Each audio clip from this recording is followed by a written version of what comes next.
Let's see how you did on this homework. Number 2, you had similar pyramids. We want to come up with the ratio of the volume of the smaller to the larger pyramid. That's what we need.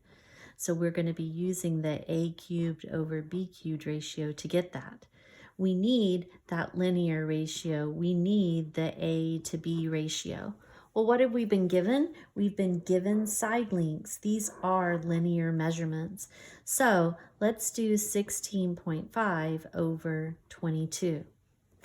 Now, what you're going to find is this can be reduced, but watch what happens. If I try to use the fraction button on the calculator, 16.5 to 20, it won't even let me do it.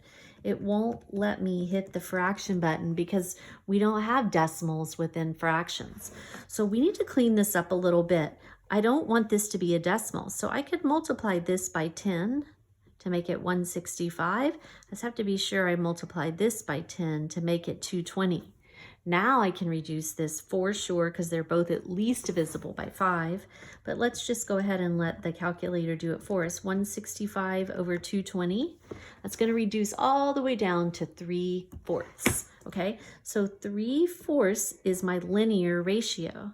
That's my all-important ratio. Once I have it, I'm just going to raise each of these numbers to the third power to get the ratios of the volume, smaller to larger.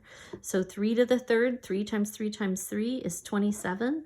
4 to the third, 4 times 4 times 4 is 64. Number 4, we have similar prisms. We want the ratio of the height of the smaller to the height of the larger. So we're looking for a linear ratio. We want the A to B ratio. We've been given volumes, okay? So we're gonna work off of the A cubed to B cubed ratio. Smaller to larger, so 15 over 405. You will not find either of those numbers on our list of perfect cubes, but let's reduce it and see what happens. I feel certain they're both divisible by 15. 405 divided by 15, we get 27. So 15 goes into itself once, 15 goes into that 27 times. These numbers, 1 and 27, are both perfect cubes. So let's take the cube roots to come back down and find our linear ratio. What's the cubed root of 1? What times itself 3 times gives us 1? 1. And the cubed root of 27, just for practice, because I feel like you should know that that's 3. But now we can enter 27, and we want to take the 27, and we want to take the cubed root, and you get 3. Okay, so 1/3. All right, number 6. So we have 2 prisms, and we want the ratio of the surface area of the larger to the surface area of the smaller. So we're looking for the a squared over b squared ratio, okay, comparing 2 things. But what do we know? We know their volumes. So we've been given volume measurements, the a cubed over b cubed. All right, larger to smaller, I'm just going to set it up that way as I write these. So my volume ratio is 1,458 over 128. I know you're not going to find 128 on our list of perfect squares. This one wouldn't be there either, most likely. Let's see if these calculators can handle that. I think it just got too big. 1,458 over 128. All right, now it'll convert it, it'll reduce it, but it's giving it to me in a mixed number because we did larger over smaller. We don't want the mixed number, we want the improper fraction. So second improper, and that gives us 729 out of 64. If you look on our perfect cube list, there's 64 and there's 729. They're both perfect cubes. This is 9 times 9 times 9, and this is 4 times 4 times 4. So we need the linear ratio. I need my go-between. I need to know a over b so I can turn around and square it. So what's the cubed root of 729? 9. And the cubed root of 64 is 4. That's my linear ratio. And now that I have my linear ratio, I'm just going to square it to get the volume, so the ratio of my surface areas. 9 squared is 81, 4 squared is 16.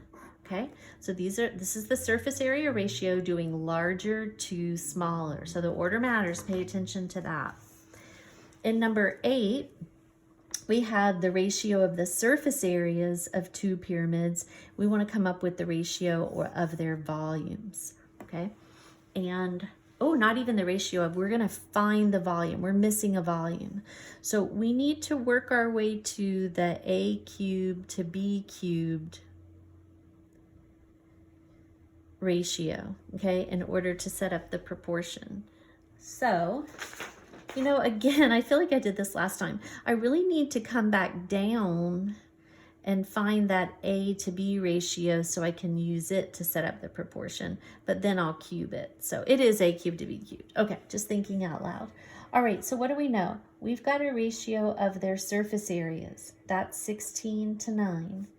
We need to come back down to the linear ratio. This is a squared over b squared, so take the square roots. The square root of 16 is 4, the square root of 9 is 3. From there, I need the ratio of their volumes because I'm trying to find a volume. This is the proportion I need. So now I'm going to cube it. 4 to the third power is 64, 3 to the third power is 27. All right. This is the volume of the smaller pyramid, and we're trying to find the volume of the larger. So I can use my ratio the way I just wrote it, 64 over 27. I just need to be sure. This is how the volumes compare to each other, and now these are the actual volumes. Where will I put the smaller volume, in the numerator or denominator? If there's any doubt, you notice that 27 is smaller than 64. This is where the smaller value goes. So this is the volume of the larger one. Now we're going to take cross products. 27 times the volume is equal to 64 times 297, 19,008. Divide both sides by 27 and we get 704, and it would be cubic centimeters for the larger volume. And then finally in number 10, you have similar cones. We've been given their surface areas and we need to find the volume. So once again, I am going to have to go back down to the A to B ratio, but once I find it, I am going to end up cubing it in order to set up the proportion since I'm looking for volume.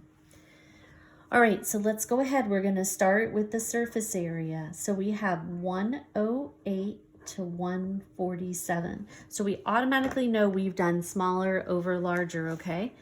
Let's just reduce that. 108 over 147 reduces down to 36/49. And that's good news because this is area and these are both perfect squares. So going back down to the linear ratio, I'm going to take the square roots of each of these. The square root of 36 is 6. The square root of 49 is 7. Now that I've got a linear ratio, I can cube it to get my volume ratio. So 6 to the third power is 216. 7 to the third power is 343. So this is how the volumes compare to one another if I do small over large. So let's use that. 216 over 343 is equal to the actual volumes. We've been given the volume of B. All right, come here for a second. A was the 108, B was the 147. So B is the larger. So the 857.5 is going to go down here, and we're going to find the volume of A. Take cross products. 343 times A is equal to 857.5 times 216 is 185,220. And then we're going to divide by the 343. And we get that the area of, it's actually the volume, sorry, it's the volume of A. I just was calling it A. We get that the volume is 540 and the units are millimeters cubed.